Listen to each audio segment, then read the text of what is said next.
Capítulo 1. História e consolidação. A organização. As potências maçônicas. História e consolidação. A origem precisa da maçonaria não é conhecida. Ao longo dos séculos, nas diversas situações históricas, existiram organizações que se estruturaram de maneira parecida com a maçonaria, mas tinham outros nomes e até agora não se pôde estabelecer uma ligação clara com a maçonaria que conhecemos hoje. A certeza é apenas que seus organizadores se inspiraram em organizações semelhantes existentes num passado distante. Alguns autores afirmam que suas raízes estão na construção do Templo de Salomão.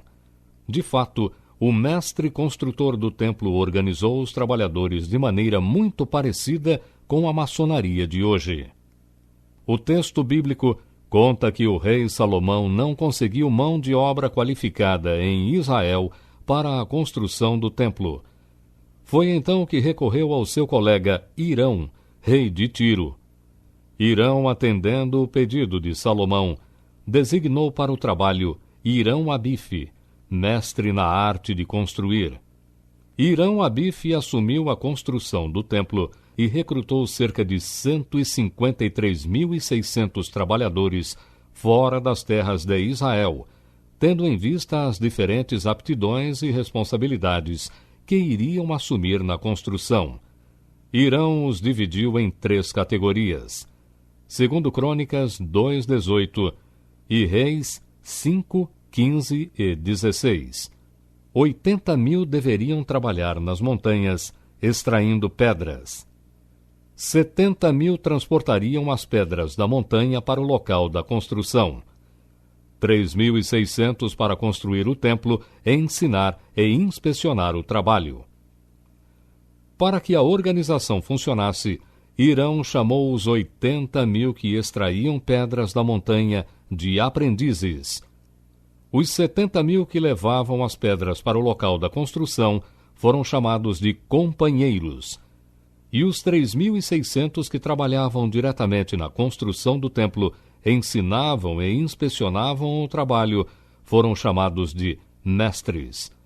As lojas maçônicas de hoje são constituídas basicamente de aprendizes, companheiros e mestres. A comunicação entre Hirão-Abife, mestres, companheiros e aprendizes, era feita por meio de sinais, toques e palavras, já que a maioria dos trabalhadores era constituída por analfabetos.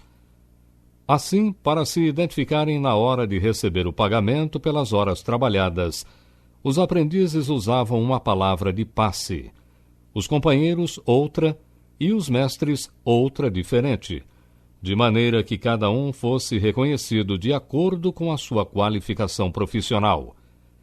Quem esquecesse a palavra de passe não conseguia receber o pagamento. Os maçons de hoje também usam toques, sinais e palavras para se comunicarem dentro da organização. A herança dos construtores do Templo de Salomão frutificou no Oriente, onde organizações semelhantes foram criadas nos séculos seguintes. Do Oriente, tais organizações foram para o Ocidente, mais precisamente para a Europa, onde ressurgem como maçonaria e se colocam ao lado de organizações de artesãos que se juntam aos ofícios francos. Estes, por sua vez, tinham o pleno apoio da Igreja, em contraposição aos juramentados, que tinham de pagar impostos e se submeter à fiscalização. A primeira referência ao nome franco-maçonaria foi encontrada em atas das associações inglesas de artesãos no ano de 856 da era cristã. Os ofícios francos, com o pleno apoio da Igreja, instalam-se então nas 4 cidades francesas, Bruges, Bande, Oudenaarde e Alost. A pátria oficial dos ofícios francos era a França, e sua língua oficial, o francês. A maçonaria muda, portanto, de nome e passa a ser chamada de franco-maçonaria. Naquela época, a franco-maçonaria reunia todas as profissões, e em especial os pedreiros, os quais conservavam a influência da Igreja, elegendo para cada profissão o seu padroeiro.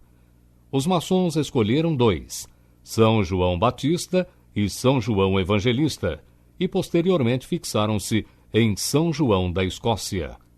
Adotaram então sinais e palavras de passe, sendo a maçonaria naquela época profundamente cristã. A maçonaria, como conhecemos no Brasil, foi trazida da Europa, de modo que, para conhecer suas origens, devemos primeiro estudar a maçonaria europeia, inglesa e francesa principalmente.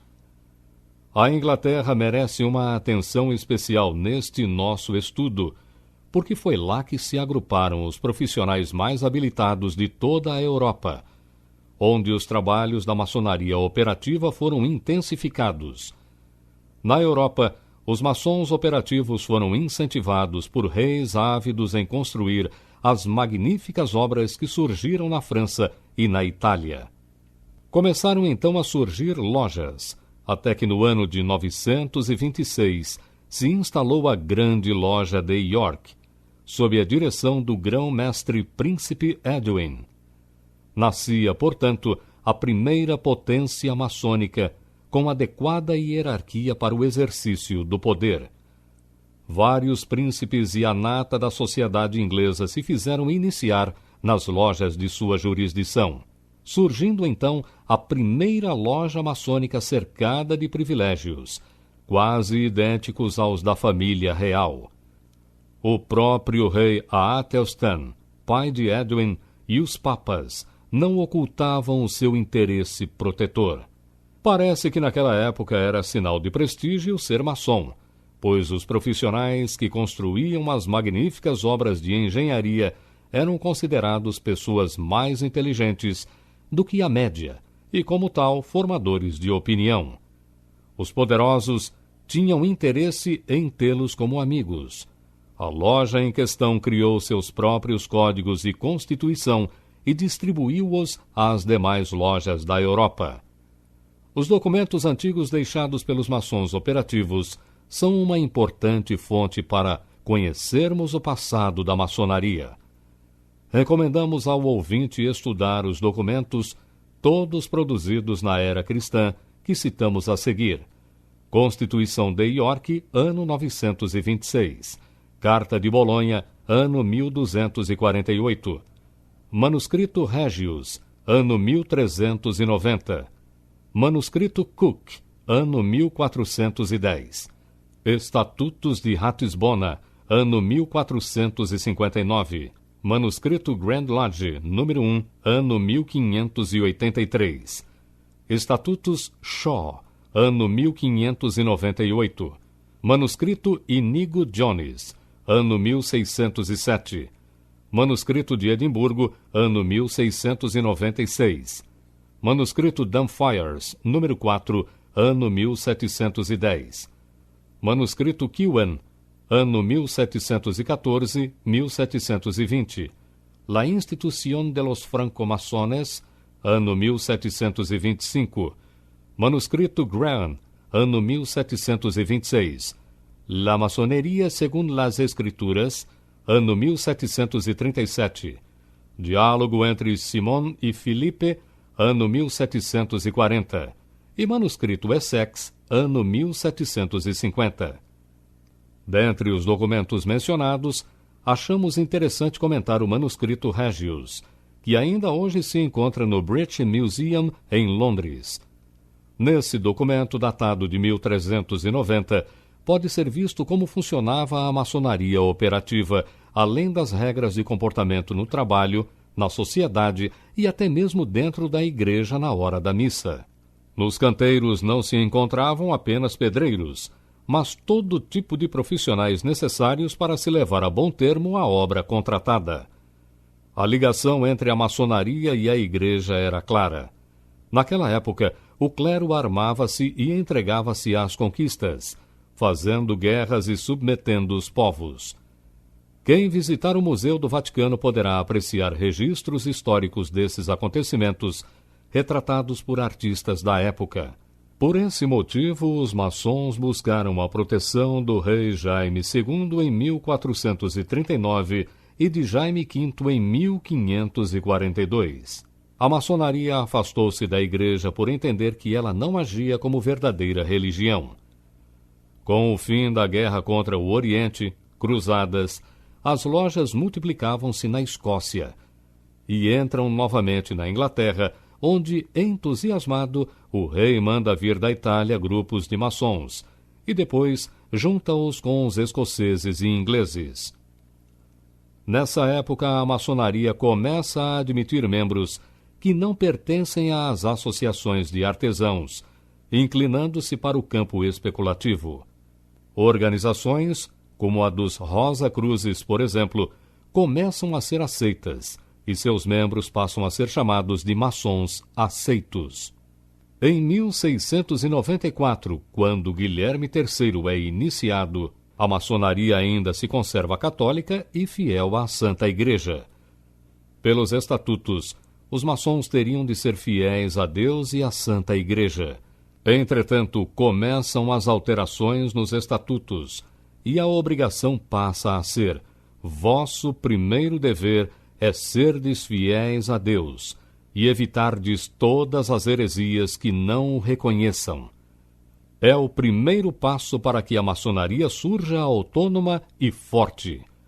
Em 1703, a Loja de São Paulo decidia: os privilégios da maçonaria já não serão, doravante, unicamente reservados aos operários construtores, mas, como já se praticava, estender-se-ão a todas as pessoas que dela queiram participar.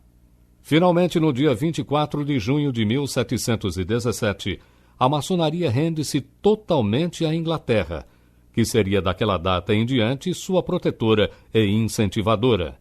Serão juntadas 4 lojas: The Goose and Gridiron, The Crow, The Apple Tree e The Rammer and Grapes, surgindo a Grande Loja de Londres, sendo eleito como grão-mestre Anthony Sayer.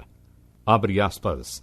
No ano seguinte, foi eleito George Payne, que teve uma atuação invulgar juntando toda a documentação existente sobre a maçonaria e formando o primeiro regulamento, impresso em 1721. Fecha aspas. Surge então, no ano de 1723, a primeira Constituição da Maçonaria Especulativa, produzida pelo pastor evangélico James Anderson. A publicação do Livro das Constituições provoca logo uma reação desfavorável de outras lojas que querem ser fiéis às antigas obrigações, surgindo assim o cisma dos antigos e modernos. Os oponentes, em 1753, fundaram a Grande Loja dos Antigos Maçons, que perdurou até 1813, quando os maçons se reconciliaram, surgindo então uma única Grande Loja Unida dos Antigos Franco-Maçons da Inglaterra.